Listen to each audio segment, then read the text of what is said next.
Hi, this is Ben Blackwell, and I wanted to talk to you today about reading Bonhoeffer. And so, this great book that he wrote called Discipleship, in the first couple of chapters, he lays out his vision of the idea of cheap grace and the call to discipleship.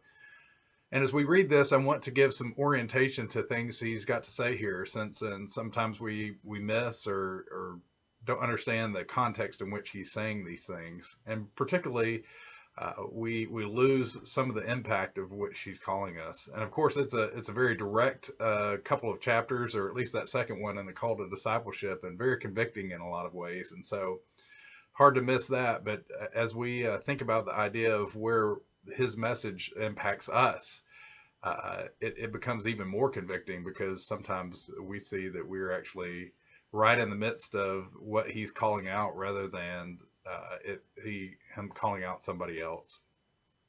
So as we start this book of discipleship, it's important to understand that he's writing this in the 30s and 40s there in response to uh, Nazism there in Germany, and therefore kind of the most extreme versions of secularism that has taken over the church. But actually, this is a stream that he's continuing that had already existed because Karl Barth had already been calling out this challenge of secularism that had taken over the church through because of the modernism approach, or the modernist approach to biblical studies and theology. And so we have to take a few steps back to understand the influence of Karl Barth on Bonhoeffer, and therefore on the reading that we're talking about here. And so in this example or history here, then we need to remember that the whole idea of modernism, or at least the extreme version of this, was to uh, try to move away from some of the sectarianism that they had seen between Catholics and Protestants come out of the Reformation. And so there was this drive towards a universal view of God, a God that everybody could agree with up there. And so in that sense, that could overarch and move beyond the sectarianism that we had seen.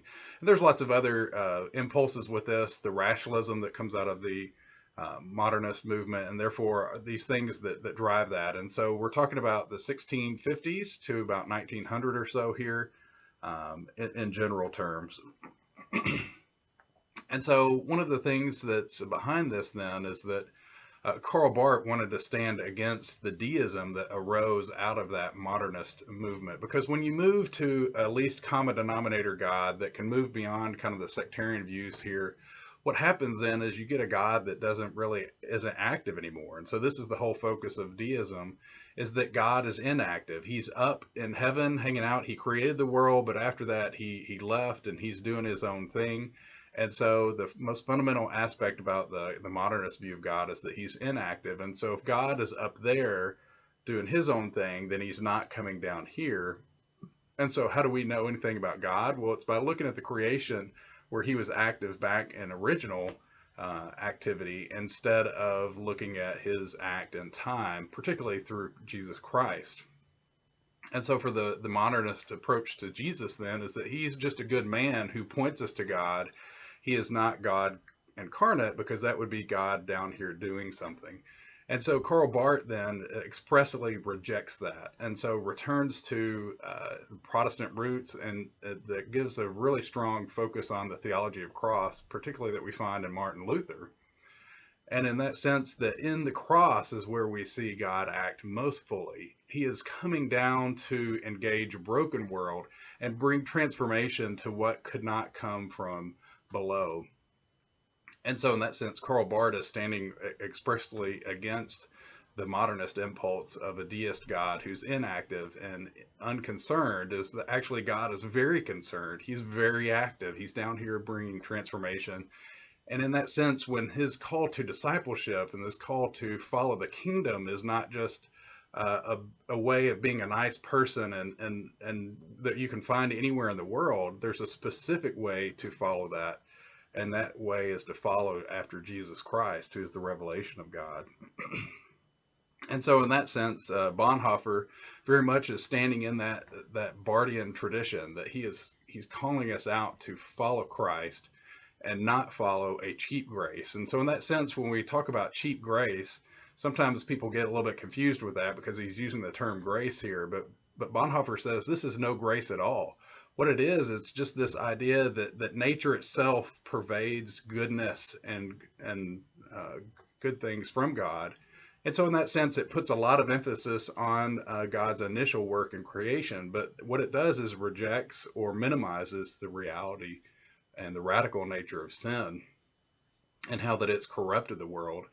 And so in that sense, that doesn't call us out to transform or to take a step beyond kind of the goodness that's already there, right? But actually that goodness is turned and it's been corrupted, and we need God to come in and transform it. And so that's what Bonhoeffer and Barth are speaking to. And so cheap grace is not really grace at all, because it presumes that everything is good enough already. And so it needs a costly grace, a grace where God has to act. In fact, we know it's costly because not only does God act, but he actually suffers and dies in that. It takes a commitment to really engage that grace. And so we see the theology of the cross important to this, is that if God had not acted, if he had not come to transform things, then things would not be different. And so in a lot of ways, what we see with cheap grace is the same kind of challenge that Paul responds to in Romans 6. So in Romans 5, he's talked about how sin is so devastating to the world since Adam. It brought death and corruption. And yet God came in through Christ and brought freedom and real transformation. And the whole idea is that the hope of the new life as grace reigns and justification comes to broken people. And yet in Romans 6, then, Paul asks the question, well, if grace reigns even in the midst of our sin, can we go on sinning so that grace may increase? And that's the Bonhoeffer's question, is that's just cheap grace, though. Like, if you really experience grace, then you're going to die to sin. In fact, sin, you can't say that you're in grace and keep on sinning, because sin leads to death and grace leads to life. And so you can't follow the path of death and say, hey, I'm experiencing life. In fact, the whole idea is that God is bringing us to a new creation and therefore bringing new life. And so God brings that hope. And that's what costly grace is. A grace, again, the rest of Romans chapter 6 is one that's committed to Christ. An obedience of faith, as Paul says at the beginning of Romans and at the end of Romans. And so in that sense, that's where we move into this idea of the call of discipleship in that second chapter. And Bonhoeffer points directly to how Jesus calls his disciples to follow him.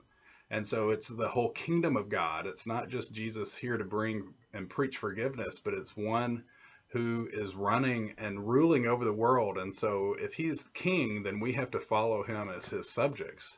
And so in that sense, that we see a true image of what discipleship is by people who will not only obey Christ, but follow him in this path of suffering and cruciformity. And one of the things that Bonhoeffer really strikingly brings out is this people that are called to follow Jesus, and yet they bring up this ethical conflict, as Bonhoeffer notes several times. What does that mean? It's like, well, Jesus's command is quite simple: love your enemies, don't hate others. These things like this. And so sometimes we try to make these so complex that it becomes actually hard to follow Jesus. And Bonhoeffer is saying, no, there's a very simple, direct call to obedience here. And when we make it too complex, what we do is we set up a filter, and we have Jesus's command to obey, and yet we set up this ethical conflict. We say it doesn't really fit our system, and so what aspects of that will we let come and challenge us? And so we, instead of being obedient, we actually get to stand over Jesus and tell him whether we're going to follow him or not, or what aspects we're going to follow there. And so that's this ethical conflict. And so Bonhoeffer is calling that out and saying, look, you, as the obedient one, don't get to tell the Lord or the Master what you're going to do. And part of this comes out of this modernist approach to the Bible in this sense. And it's the same problem that Barth had with the historical critical method, is that if we're looking at these texts and we have this scientific approach to the Bible, what happens then is we ultimately don't let the Bible speak directly to us. We always have this filter of a hermeneutic that filters out the things that we want to hear or that we don't want to hear. And so, in that sense, it's the same thing that we have as disciples, that when Jesus preaches this message to the rich young man, give away everything. We see this in our churches. The very first thing that I guarantee you almost everybody will say is that, Jesus didn't really mean to give away everything. Well, once we've done that, we've showed that we have this filter that says we're not going to let the Jesus and his word speak directly to us. We're going to decide what Jesus can and cannot say to us. And so it's that call to discipleship that Bonhoeffer is really trying to bring back to that simple message of obedience. And in the preface, he makes that statement. It's like, this is an easy yoke. God came to bring life. And so when we follow Christ, we follow and we experience true life, even if it doesn't look that way. And so it's a great message, a great call to obedience, a great call to faith. And I hope that you'll attend to it.